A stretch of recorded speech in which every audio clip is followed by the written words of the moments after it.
Too many young people can't afford college, and many more leave college under a mountain of debt.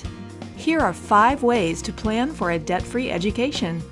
First, invest early in college savings plans like 529s or state prepaid tuition plans.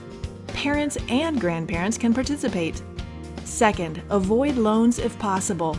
They're easy to obtain but difficult to get out from under after graduation. Third, start your scholarship search early. You'll have time to learn the requirements and boost your chances through academics or other activities.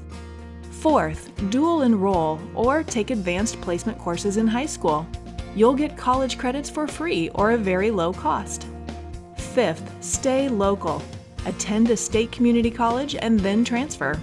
The tuition is lower than most private schools, and you'll save money if you can live at home for a few years. Also, while relocating may not be an option, keep in mind that some cities and states, like San Francisco and New York, offer free college tuition, although restrictions apply. Everyone should have a chance to attend college.